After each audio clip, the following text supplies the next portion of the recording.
The morning sun cast long shadows across the crystal spires of Galactic Academy as Professor Kelvon walked through the peaceful corridors. His 4 arms carried data tablets while his pale blue skin reflected the soft light filtering through. The Academy's dome. Today would be different from any other day in his 20 years of teaching. The Academy sat on Zephyria, a garden world where violence was almost unknown. Students from across the galaxy came here to learn about peace, diplomacy, and understanding between species. The halls were filled with gentle beings who had never known real danger. Florians with their flower-like faces swayed as they walked. Courtians clinked softly as their crystal bodies caught the light. Velians hopped along with their long ears twitching at every sound. Professor Kelvon paused outside his classroom. Door. Inside, his usual students were already settling in.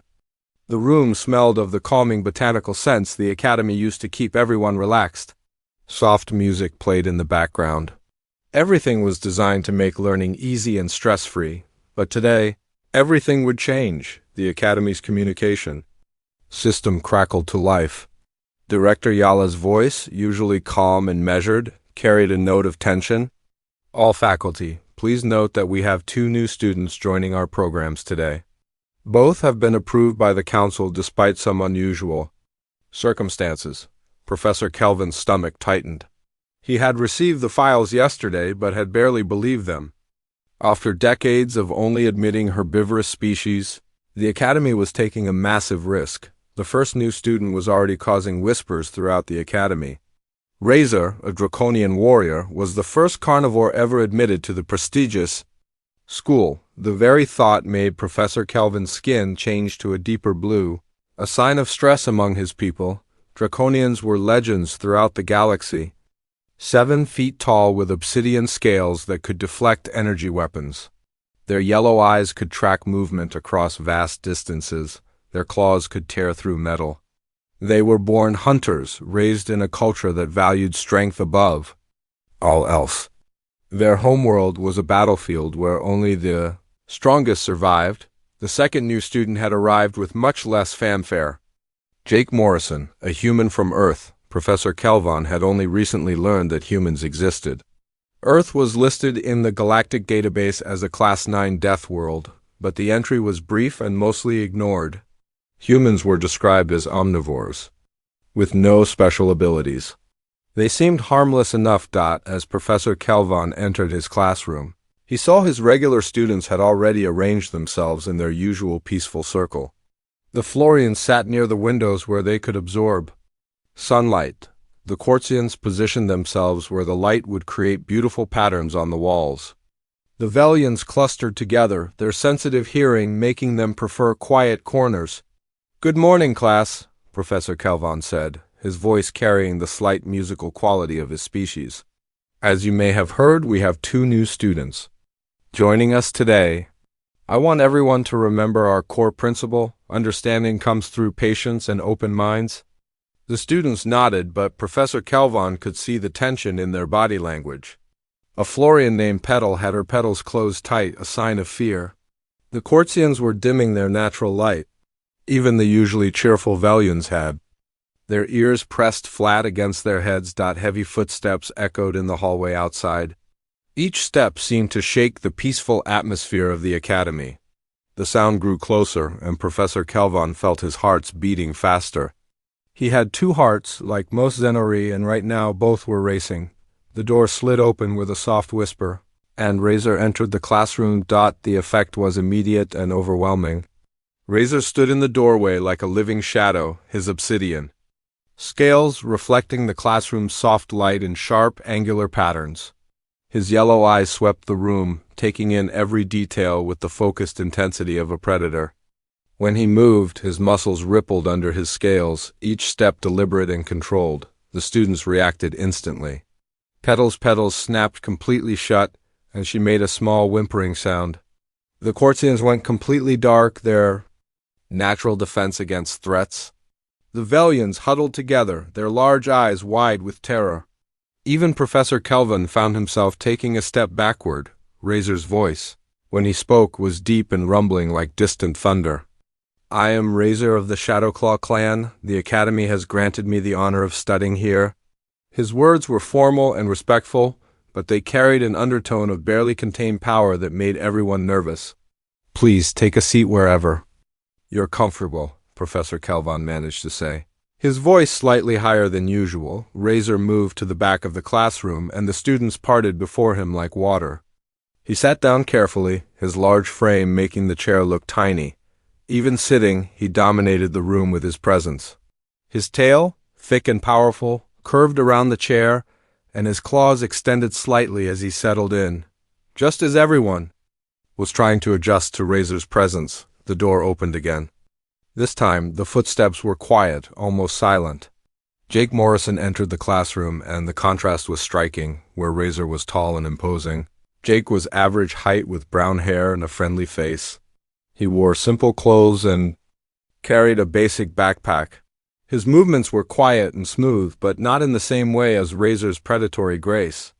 Jake moved like someone who was completely comfortable in his own skin, unbothered by the tension in the room. Sorry I'm a bit late, Jake said with a warm smile. I got turned around in the corridors. This place is amazing. His voice was friendly and relaxed, completely different from Razor's formal tone. The students barely noticed Jake's entrance. All their attention was still focused on Razor, who sat motionless in the back of the room like a coiled spring.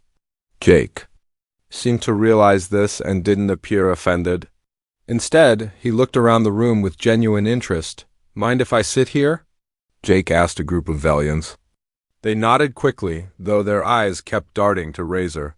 Jake sat down and immediately began trying to make conversation. I'm Jake, he said to a Velian named Hop. This is my first time off Earth. Everything here is so different. Your ears are incredible. Can you really hear across long distances? Hop was so surprised by the direct, friendly question that he forgot to be afraid for a moment. Yes, we can hear sounds from many miles away. It helps us avoid predators on our homeworld. That's fascinating, Jake said. Humans develop different survival traits. We're not as specialized as most species, but we're pretty adaptable. Professor Kelvin watched this interaction with growing curiosity. Jake's casual mention of survival traits was interesting. Most species from peaceful worlds didn't think in terms of survival at all. Now then, Professor Kelvin said, trying to regain control of his classroom, let's begin today's lesson. We're going to discuss conflict resolution between different species. This is particularly relevant given our new classroom dynamic. He gestured to both Razor and Jake, but his eyes lingered on Razor longer. The Draconian remained perfectly still, his yellow eyes fixed on Professor Kelvin with an intensity that made the professor uncomfortable. Razor, Professor Kelvin said, would you like to share your perspective on how your people handle conflicts? Razor's response was immediate and direct. Conflict is resolved through strength. The strongest party determines the outcome. This ensures the survival of the fittest and maintains order. His words were matter-of-fact, as if he was stating a simple truth. The herbivorous students shifted uncomfortably. This was exactly what they had feared. The Florian's petals rustled with anxiety. The Quartzian's light flickered nervously. And Jake, Professor Kelvin continued, hoping the human would provide a more peaceful perspective. How do humans typically resolve conflicts? Jake was quiet for a moment, seeming to consider the question carefully. When he spoke, his voice was still friendly, but there was something thoughtful behind it. Well, humans have tried lots of different approaches throughout history. Sometimes we negotiate, sometimes we compete, sometimes we fight. He paused, glancing around the room. We've had some pretty major conflicts over the years. Wars, economic disputes, territorial disagreements. But we've also learned a lot about cooperation and finding solutions that work for everyone. Professor Kelvin noticed that Jake's answer was much more complex than he had expected. The human spoke about conflict with the same casual tone he might use to discuss the weather. There was no emotion in his voice when he mentioned wars, as if violence was just another tool in a toolkit. Could you give us an example of a human conflict resolution? Professor Kelvin asked. Jake nodded. Sure, There was something called the Cold War. Two groups of humans had very different ideas about how society should work. Instead of fighting directly, they competed in other ways. Space exploration, sports, technology development. It lasted for decades, but eventually one side's system proved more adaptable. The room fell silent. Even Razor seemed interested in Jake's explanation. The idea of a conflict lasting decades without direct fighting was foreign to the draconian warrior culture. The key, Jake continued, is understanding what each side really wants and finding ways to give them that without taking away from others. Sometimes that means being creative about solutions. The first week at Galactic Academy brought changes that nobody expected. The peaceful corridors now carried new sounds. Razor's heavy footsteps echoed through the halls, making students press themselves against the walls when he passed. His presence changed everything about the Academy's calm atmosphere. In Professor Kelvin's classroom, the seating arrangement had shifted completely. The herbivorous students now sat as far from Razor as possible, clustering near the windows and doors. The Florians kept their petals half closed, ready to shut tight at the first sign of danger. The Quartians stayed dim, their natural light barely flickering. The Velians moved in tight groups, their ears constantly twitching at every sound. Razor made, but something unexpected was happening too. While everyone watched Razor with fear and fascination, Jake Morrison sat quietly in his corner, observing everything with careful eyes. He took notes during every class, but not the same kind of notes as other students. His writing was quick and efficient, covering topics that Professor Kelvin never mentioned in his lectures. During their third day of advanced conflict resolution, Professor Kelvin decided to test his new students with a practical discussion. The topic was territorial disputes between neighboring species. "Razor," Professor Kelvin said, his voice still carrying a slight tremor when addressing the Draconian, "how would your people handle a situation where two clans want the same hunting ground?" Razor's answer came immediately, his deep voice rumbling through the quiet classroom. The stronger clan would challenge the weaker one. They would fight until one surrenders or dies. The victor claims the territory. This is the way of natural selection. The herbivorous student shuddered. Petal, the young Florian, made a small squeaking sound. The Quartians dimmed even further, and the Velians huddled closer together. "But what if both clans are equally strong?" Professor Kelvin asked. "Then they fight until one proves superiority," Razor replied. "Sometimes this takes many battles, sometimes entire generations, but eventually one will emerge stronger." Jake had been listening quietly, his pen moving across his notepad. When Professor Kelvin turned to him, Jake looked up with his usual friendly expression. "Jake, how might humans approach the same situation?" Jake set down his pen and considered the question. "Well, humans have faced similar problems many times. We've tried various approaches." He paused, seeming to organize his thoughts. "Sometimes we fought, like Razor's people. We had wars that lasted years, even decades. But we also learned other methods." "Such as?" Professor Kelvin prompted. "Economic pressure," Jake said simply. "If one group controls resources the other needs, they can negotiate without fighting. Or we might use psychological tactics. Make the cost of fighting higher than the cost of sharing." The room fell silent. Jake's casual mention of psychological tactics made several students uncomfortable. The way he spoke about war and economic pressure was matter of fact, as if these were normal tools that everyone used. "Could you give us a specific example?" Professor Kelvin asked, his curiosity overriding his caution.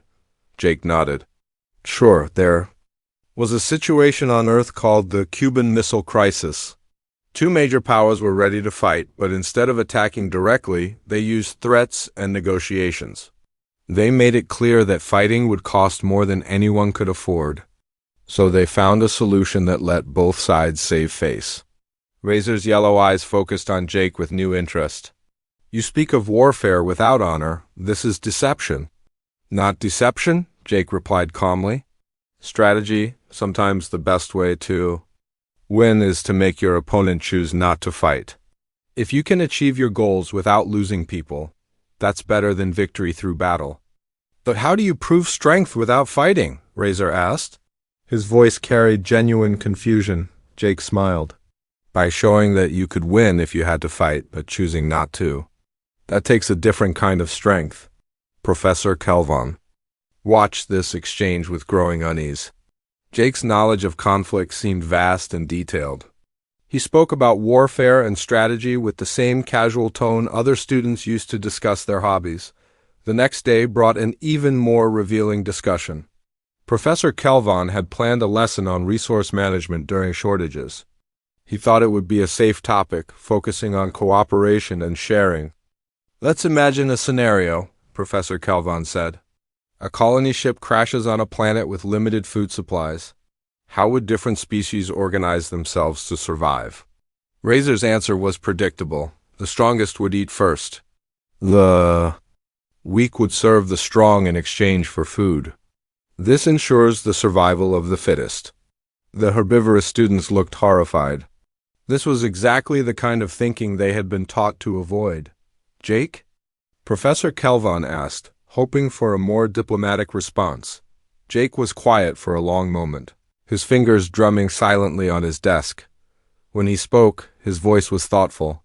Humans have been in similar situations many times. Shipwrecks, failed colonies, siege warfare. We've learned that the groups who survive aren't always the strongest ones. What do you mean? Asked Top, one of the Velians. His curiosity had overcome his nervousness. The groups that survive are usually the ones that can organize best, Jake explained. You need people who can find food, people who can make tools, people who can treat injuries, people who can keep morale up. If you only keep the physically strongest, you lose all the other skills you need. But what if there isn't enough food for everyone? Razor asked. Jake's expression didn't change, but something flickered in his eyes. Then you have to make hard choices. You might put people on rationing systems. You might send small groups to look for more resources. You might even have to decide who gets priority based on their usefulness to the group's survival. The way Jake said, hard choices, made everyone in the room uncomfortable. There was something in his tone that suggested he knew exactly what those choices might involve. Have humans ever had to make such choices? Professor Kelvon asked, though he wasn't sure he wanted to know the answer. Many times, Jake said simply. During famines, wars, natural disasters. Humans have survived ice ages, plagues, volcanic eruptions that blocked out the sun. We've learned to adapt to almost anything. Razor leaned forward slightly. You speak of survival as if it is common for your species. It is, Jake replied. Earth isn't an easy place to live. Most of human history has been about surviving one crisis or another. We got good at it because we had to.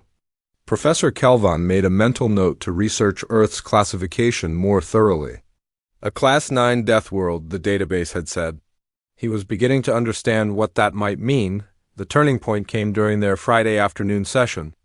Professor Kelvon had planned a practical exercise in de-escalation techniques.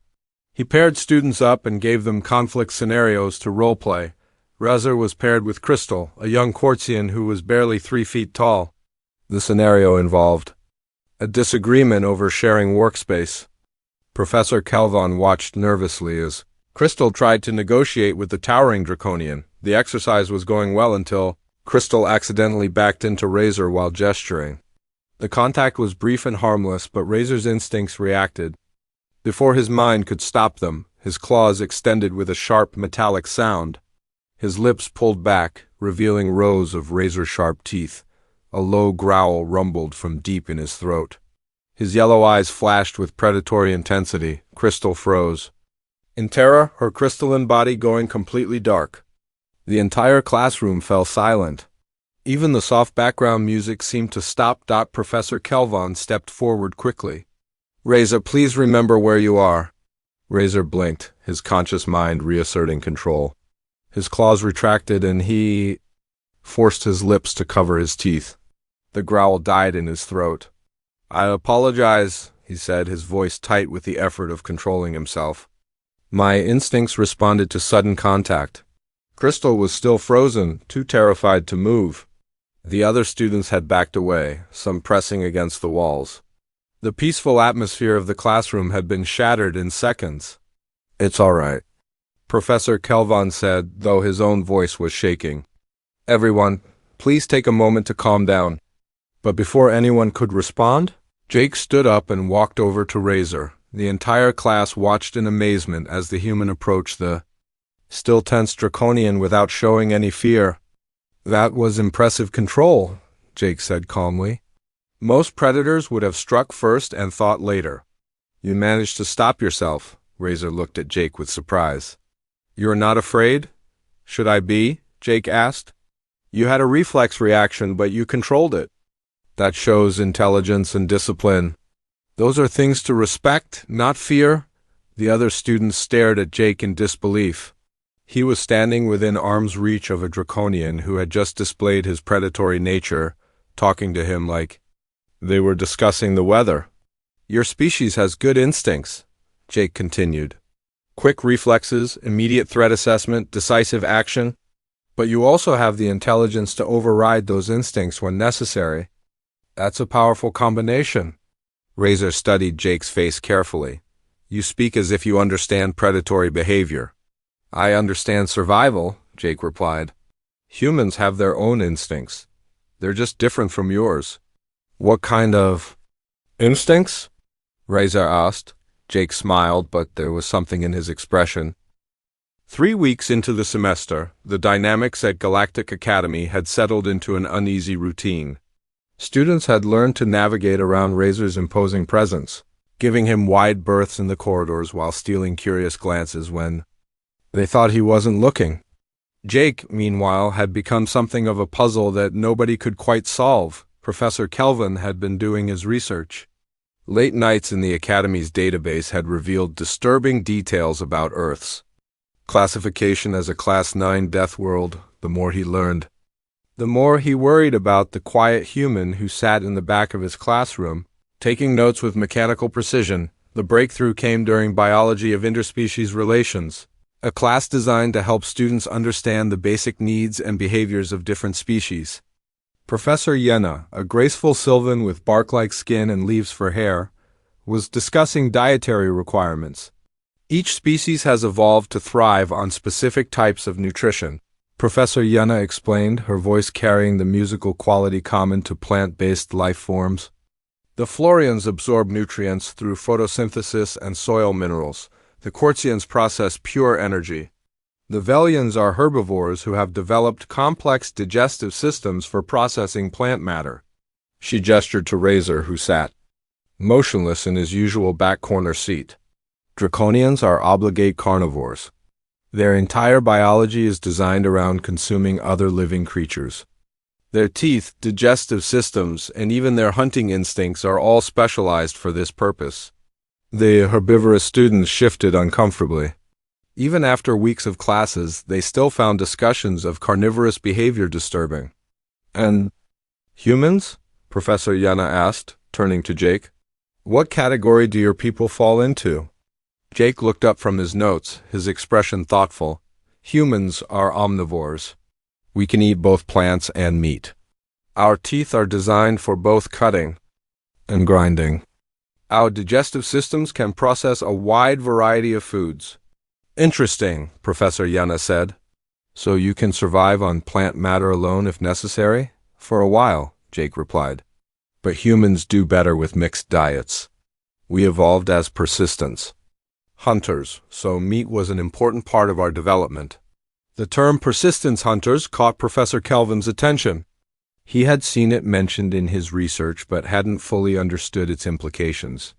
"Could you explain persistence hunting?" Professor Yenna asked. Jake's explanation was matter of fact, but it sent chills through the herbivorous students. "Humans can run long distances without stopping. We have excellent endurance and cooling systems. We would chase prey animals until they became exhausted and overheated. Then we would catch them when they couldn't run anymore." Hop the Velian made a small whimpering sound. "You would chase them until they died from exhaustion. Until they were too tired to escape," directed. "It's actually more efficient than ambush hunting." Humans can outrun almost any animal over long distances. Crystal, the young courtesan, flickered nervously. How long would you chase them? Days sometimes, Jake said. Humans can run for hours without stopping. We can also track wounded animals for days or weeks if necessary. We're very good at following trails and reading signs. The classroom had grown very quiet. Even Razor was listening with keen interest. The Draconian's hunting style was based on speed and strength, quick strikes that ended battles in seconds. The idea of chasing prey for days was foreign to him. But surely this is ancient history, Professor Yuna said, her leaves rustling with discomfort. Modern humans don't hunt anymore. Jake shrugged. Some still do. But you're right, that most. Humans get their food differently now. We developed agriculture and domestication pretty early in our history. Domestication? Professor Calvin asked. We learned to control other species, Jake explained. We would capture animals and breed them for specific traits. Make them docile, increase their size, change their behavior. We did the same with plants, developing crops that produced more food and were easier to harvest. The implications of this were staggering. The herbivorous students had never heard of a species that systematically controlled and modified other life forms. It sounded like something from a horror story. You enslaved other species? Petal asked, her petals trembling. Not enslaved? Jake said, more like partnership. We provided protection and food, they provided labor and resources. It worked well for both sides. But Professor Kelvin had done enough research to know that Jake's explanation was simplified.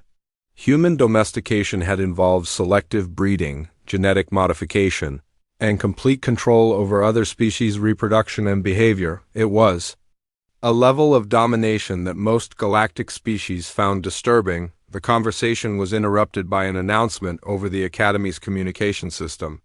All students and faculty, please prepare for this afternoon's field trip to Zephyria Nature Preserve. Transportation will depart in 1 hour. The field trip had been planned as a relaxing educational experience. The preserve was home to Zephyria's native wildlife, all of which were herbivorous and docile. It was meant to be a peaceful afternoon of observation and learning. As the students boarded the transport vehicles, Professor Kelvin noticed the seating arrangements. The herbivorous students clustered together as far from Razor as possible. Jake sat by himself near the front, looking out the window with interest. Razor occupied the entire back section, his presence making the other students nervous even. In the larger space, the preserve was beautiful. Rolling hills covered in purple grass stretched to the horizon. Crystal trees that caught and reflected sunlight created dazzling displays of color. The air was clean and carried the scent of exotic flowers. Native creatures grazed peacefully in the distance.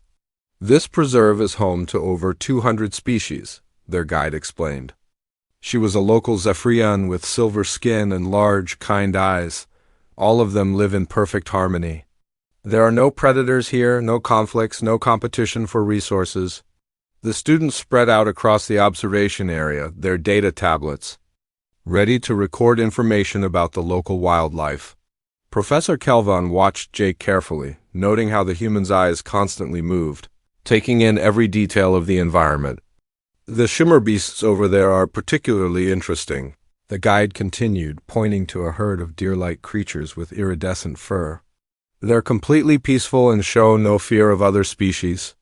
As if to demonstrate this point, several shimmer beasts approached the observation area.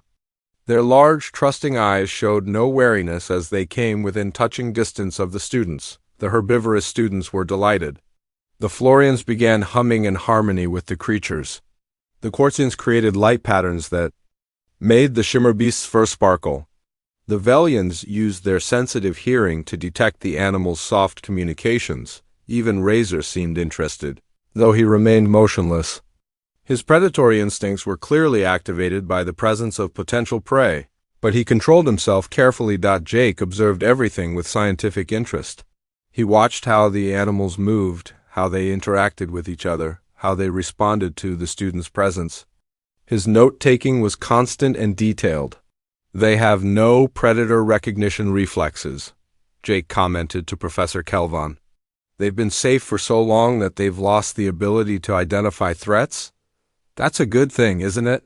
Professor, Kelvon replied, they can live peaceful lives without fear. Jake didn't answer immediately.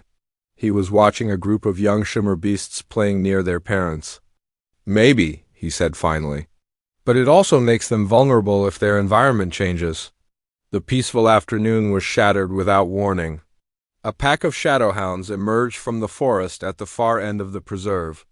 These creatures were not supposed to be in this area. They were large, wolf-like predators with black fur and glowing red eyes. They were territorial and aggressive, and they had somehow breached the preserve's security barriers. The reaction was immediate and chaotic. The shimmer beasts, with no instinct for danger, continued grazing even as the predators approached. The herbivorous students panicked, their peaceful worldview colliding with sudden reality. Petal screamed and closed her petals completely. The Quartzians went dark and tried to hide behind rocks. The Velians huddled together, their sensitive hearing overwhelmed by the sounds of panic and approaching danger. The guide was frozen with terror. She had never encountered real predators before. The preserve's security systems were designed to keep dangerous animals out, not to protect visitors. When those systems failed, even Razor was taken aback. His warrior instincts kicked in and he moved into a defensive stance. But the pack of shadowhounds was large, and he was responsible for protecting civilians who had no fighting ability. His usual straightforward approach wouldn't work in this situation, but Jake's reaction was completely different. While everyone else panicked or prepared to fight, Jake became perfectly calm. He stood up slowly, his movements deliberate and controlled. His eyes never left the approaching pack, and his breathing remained steady. Everyone stay very still, Jake said quietly. His voice carried an authority that made even Razor pause. Don't run. Don't make sudden movements. Let me handle this, Professor. Kelvon wanted to protest. Jake was just a student, not a trained security officer. But something in the human's tone made him hesitate. Professor Kelvon had not slept well in 3 days. The classified files on Earth and humanity had arrived, and what he found in them kept him awake at night. His peaceful worldview, built over decades of teaching herbivorous species about cooperation and understanding, was crumbling with each page he read. Earth was not just a Class 9 death world, it was one of the most hostile planets ever discovered in the galaxy. The file described a world where massive creatures with teeth like swords hunted smaller prey, where natural disasters could wipe out entire continents, where ice ages lasted for thousands of years, where diseases could kill millions in a matter of months. But the most disturbing part was not what Earth had done to humanity. It was what humanity had done in response. Humans had not just survived Earth's constant attempts to kill them. They had become the dominant species on their planet by developing the most efficient killing techniques the galaxy had ever documented. They had hunted creatures 10 times their size into extinction. They had developed weapons that could destroy entire cities. They had fought wars that lasted generations and killed millions of their own kind.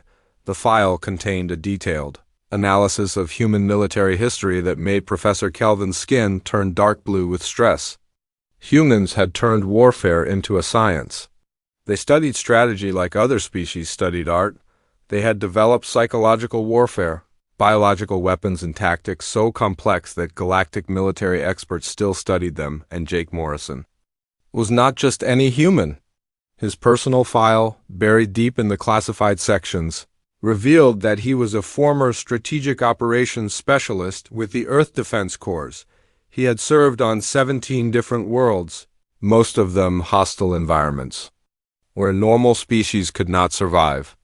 His psychological profile described him as having an exceptional ability to analyze complex situations and develop solutions that others would never consider. The file also contained a warning that made Professor Kelvin's hearts race. Humans from military backgrounds often struggled to adapt to peaceful environments. Their survival instincts, honed by generations of living on a death world, made them see threats and opportunities that others missed. They could be unpredictable when their protective instincts were triggered. Professor, Kelvon was still processing this information when the Academy's alarm system activated. The sound was harsh and urgent, echoing through the peaceful corridors. Like a scream. Emergency lights bathed everything in red, and the Academy's AI voice began broadcasting instructions. All students and faculty report to designated safe areas immediately. The Academy is under lockdown. This is not a drill. Professor Kelvon ran toward his classroom, knowing that his students would be looking for guidance. The corridors were filled with panicking students. The Florians were crying, their petals completely closed. The Cortians had gone so dark they were almost invisible. The Velians were huddled in groups, their sensitive ears overwhelmed by the alarm sounds. When Professor Kelvon reached his classroom, he found most of his students already there. But the scene was not what he expected. Instead of chaos, there was a strange calm. Jake Morrison stood at the front of the room, speaking quietly to the frightened students. "The alarms mean there's a threat to the Academy," Jake was saying. "But we're in one of the safest buildings on the planet. The walls are reinforced, the doors are secured, and help is coming." Razor stood near the windows, his predatory senses alert. "I can smell something wrong," the Draconian said. "There are strangers in the Academy. Many of them, they carry weapons." "How? Many?" Jake asked, his voice calm and focused. "At least 20, maybe more. They move like soldiers." Jake nodded as if this information was exactly what he expected. "Professor Kelvon, do you have access to the Academy's security systems?" Professor Kelvon was still trying to understand what was happening. Yes, but only basic information." "Why would you—" "Because we need to know what we're dealing with," Jake interrupted. His tone was polite but firm. "Can you tell us who these intruders are and what they want?" Professor Kelvon accessed his data tablet with shaking hands. The security system showed multiple breaches around the Academy. Armed figures in dark armor were moving through the corridors with military precision. They're Krell Raiders," Professor Kelvon said, his voice barely above a whisper. "The system identifies them as a mercenary unit led by someone called Commander Vex." The name sent chills through everyone in the room.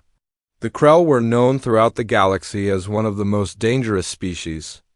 They were larger than Draconians, with natural armor plating and no concept of mercy.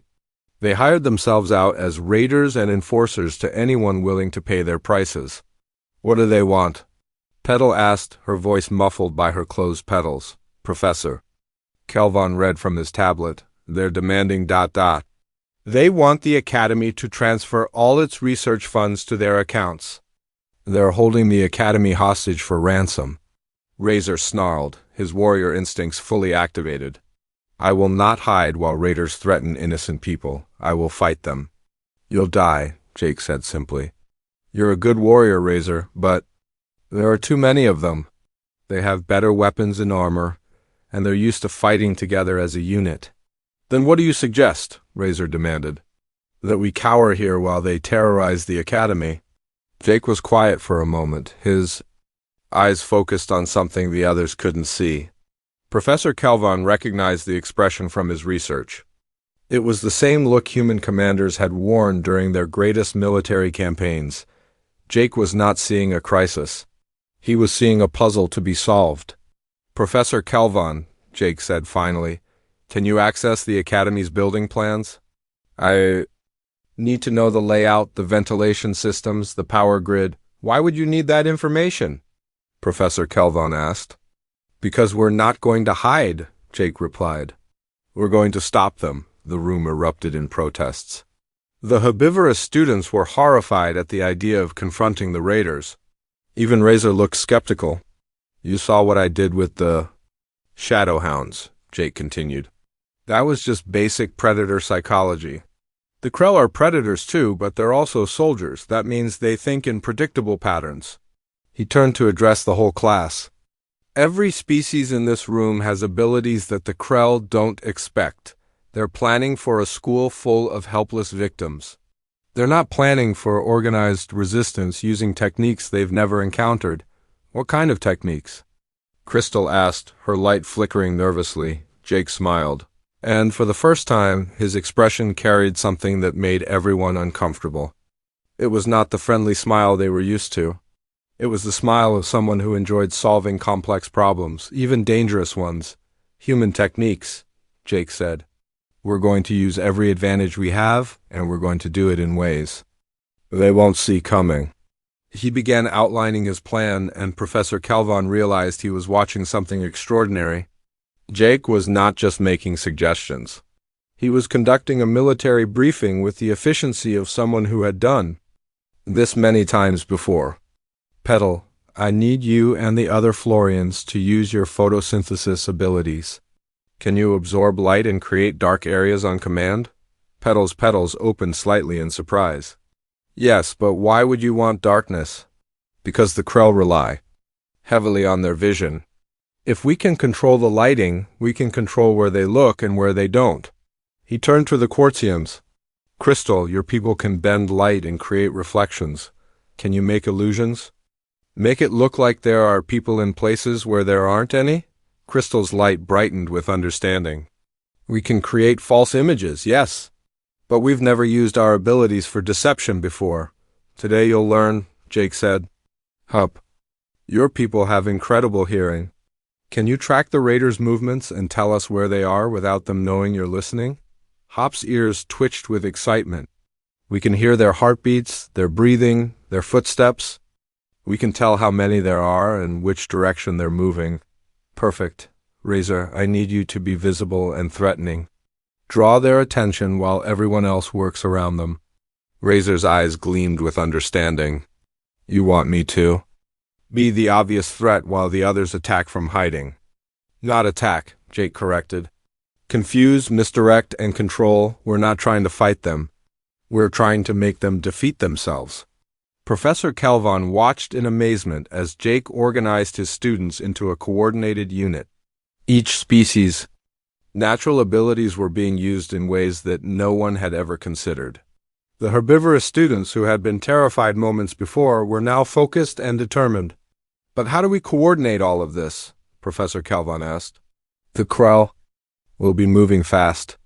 How will everyone know what to do and when to do it? Jake pulled out his data tablet and began typing rapidly. I'm creating a communication network using the Academy's internal systems. Everyone will have real-time information about where the raiders are and what they're doing. We'll be able to adapt our strategy as the situation changes. As Jake worked, Professor Calvon realized that he was watching something that the galaxy had never seen before. A human was taking a group of peaceful herbivores and turning them into an effective resistance unit. Not through violence or intimidation, but through intelligence, planning, and understanding. The first phase of Jake's plan began 15 minutes after the raiders entered the academy. The Krell moved through the corridors with the confidence of predators who had never encountered real resistance. Their leader, Commander Vex, was a massive creature even by Krell standards. His natural armor was scarred from countless battles, and his weapons were designed to kill quickly and efficiently. Spread out, Vex commanded his raiders through their communication system. Find the students and faculty. Bring me the ones who look important. Kill anyone who resists. But as the Krell advanced deeper into the academy, strange things began to happen. The lights started flickering in unusual patterns. Corridors that had been bright moments before suddenly became dark. The raiders activated their helmet lights, but the darkness seemed to move around them like a living thing. They didn't know that Petal and her fellow Florians were using their photosynthesis abilities to absorb light selectively, creating pockets of shadow that confused the raiders. Vision. Something's wrong with the lighting system, one of the raiders reported. Probably damaged when we breached the walls, Vex replied. Keep moving. But the lighting problems were just the beginning. As the raiders moved through the academy, they began seeing things that didn't make sense. Groups of students appeared in corridors only to vanish when the raiders approached. Figures moved in their peripheral vision, but when they turned to look, nothing was there. The Quartzians were using their light-bending abilities to create illusions throughout the academy. Crystal and her classmates had never used their powers. for deception before, but under Jake's guidance, they were learning quickly. They created false images that drew the raiders in wrong directions and made the academy seem much more populated than it actually was. I count at least 50 hostages. A raider reported, "They're scattered throughout the building." "Good," Vex said.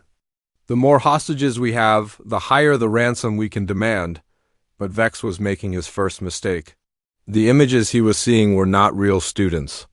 They were projections designed to split his forces and send them chasing shadows. From his position in the classroom, Jake monitored the raiders' movements through the academy's security system. Hop and the other Velians were providing constant updates through their superior hearing. They could track each raider's location, identify their breathing patterns, and even detect their stress levels. "Vex is getting frustrated," Hop reported. Quietly, his heart rate is increasing. 3 of his raiders are lost in the East Wing. "They keep chasing sounds that aren't really there," Jake nodded. The second phase of his plan was working perfectly. "Crystal, can you create a projection of Professor Kelvon in the main auditorium? Make it look like he's trying to access the Academy's financial systems." "Why?" Crystal asked. "Because Vex needs to believe he's found his primary target. That will bring him and most of his raiders to one location." As Crystal created the illusion, Jake turned to Razor. "Are you ready for your part?" Razor's eyes gleamed with anticipation. "I have been ready since this began. Remember, your job is not to fight them. Your job is to be seen. Make them think you're the biggest threat they face." Razor nodded and moved toward the door.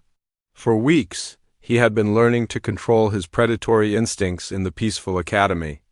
Now, Jake was asking him to let those instincts free. The draconian warrior stalked through the corridors with lethal grace. When he encountered the first group of raiders, he made sure they saw him before he disappeared into the shadows. His roar echoed through the academy, a sound that spoke of ancient hunts and primal dangers. "We have a problem," a raider reported to Vex. "There's a draconian loose in the academy. He's armed and dangerous." Vex cursed in the Krell language. Draconians were formidable opponents even for Krell warriors. "How many?" "Unknown. We've only seen one, but there could be more." This was exactly what Jake had wanted. The raiders were now focused on Razor as their primary threat. While the real danger remained invisible, the third phase began when Vex and 6 of his best warriors reached the main auditorium. They found Professor Kelvon apparently working frantically at a computer terminal, trying to transfer the Academy's funds to prevent the raiders from taking them. "Stop right there," Vex commanded, his weapon aimed at the professor. But as Vex approached, the image of Professor Kelvon flickered and disappeared. It had been another illusion. The real Professor Kelvon was safe in the classroom with Jake and the other students. "It's a trick," Vex snarled. "Someone is playing games with us." That was when Jake activated the fourth phase of his plan.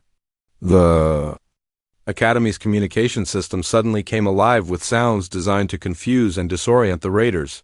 The Velians were using their incredible hearing to create audio illusions. Footsteps seemed to come from empty corridors. Voices appeared to whisper from rooms that contained no one. The Krell were natural predators, but they were used to hunting in straightforward ways. This type of psychological warfare was completely outside their experience.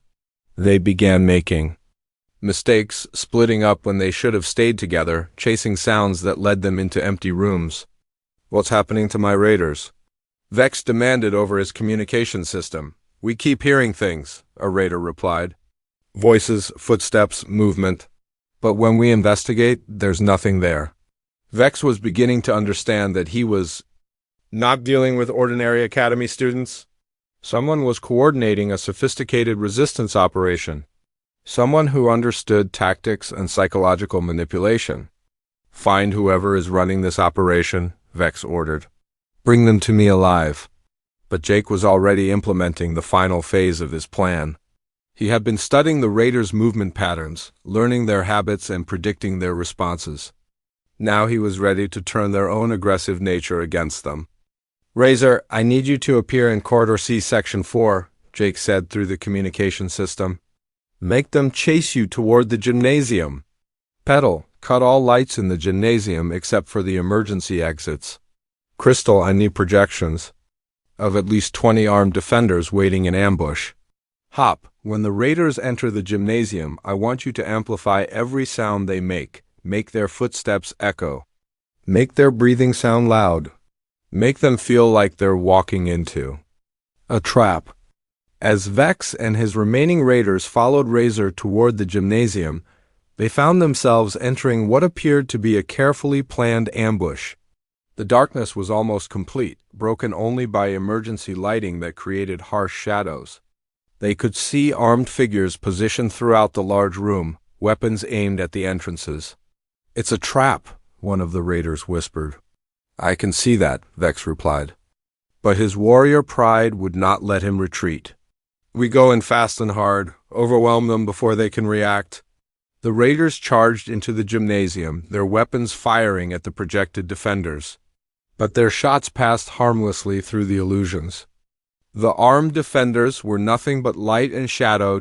As the raiders realized they had been tricked again. The real trap was sprung. Jake had calculated their positions perfectly. The raiders were now clustered in the center of the gymnasium, confused and disoriented. "Now," Jake said quietly, the Florians cut all remaining light, plunging the gymnasium into complete darkness. The Velians began creating a cacophony of conflicting sounds that made it impossible for the raiders to coordinate. The Corsians filled the air with false images that appeared and disappeared randomly. In the chaos, Razor moved through the darkness with predatory efficiency. But instead of attacking, he was disarming the confused raiders. Jake had taught him that sometimes the most effective way to defeat an enemy was to make them defeat themselves. When the lights came back on, Vex and his raiders found themselves surrounded. Not by armed defenders, but by the same peaceful students they had come to terrorize. The herbivorous species that had seemed so helpless were now standing confidently, no longer afraid. Vex stared at the scene in disbelief. His weapons were gone, removed so quietly in the darkness that he hadn't even noticed. His raiders were equally disarmed and confused. "This is impossible," Vex said. "You're just Academy students, herbivores, prey animals." Jake stepped forward from behind the group of students. For the first time since the crisis began, he was clearly visible to the raiders. "You're right," Jake said calmly. "They are herbivores. But they're also intelligent beings who were willing to learn new skills when their safety was threatened." Vex studied Jake with the experienced eye of a veteran warrior. "You're human, yes. From Earth, yes." Vex's expression changed as understanding dawned. He knew about Earth.